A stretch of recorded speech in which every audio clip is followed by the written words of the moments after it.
This video covers how to find the square root of a negative number, and then example 5 from the 1.5 notes.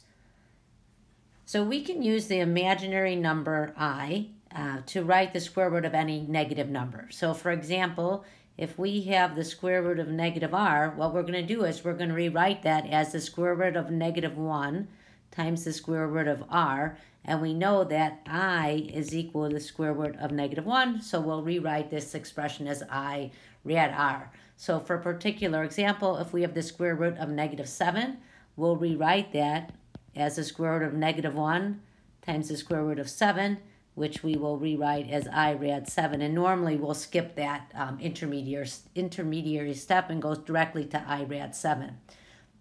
A word of warning, we learned a property in chapter P that if we have the square root of AB, we could split that up into the square root of A times the square root of B. This property doesn't work if A or B is less than 0. For example, if we have the square root of negative 5 times the square root of negative 5, that is not equal to the square root of 25. Okay? Instead, to avoid problems, we start, when we're simplifying square roots of negative numbers, always convert to standard form using I first before multiplying. So for example, in example 5a, if we have the square root of negative 6 times the square root of negative 3, we'll rewrite this as, think of it as the square root of negative 1 times the square root of 6 times the square root of negative 1 times the square root of 3, which will become I rad 6 times I rad 3. I times I is I squared, and rad 6 times rad 3 is rad 18. I squared is negative 1, and the square root of 18 is 3 rad 2. And that's the simplified expression. We'll simplify this next one.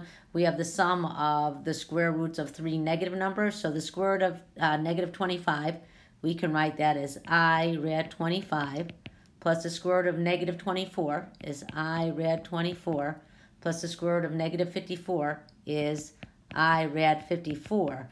And now we'll simplify each one of these square roots. So the square root of 25 is 5. So this is going to become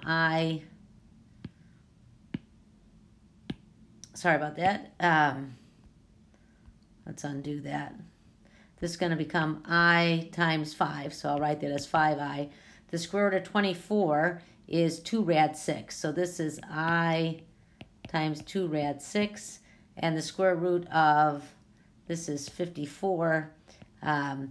54 is 9 times 6. So this is 3I rad 6. And then we can combine this. So we have 5I, 2I rad 6, plus 3I rad 6. We can combine that, it will be 5I plus 5I rad 6. And if we want to, we can factor out the I. So it's I times 5 plus 5 rad 6. That would be in standard form. Now that we know how to find the square root of a negative number, we can solve quadratic equations that have complex, that is, non-real solutions.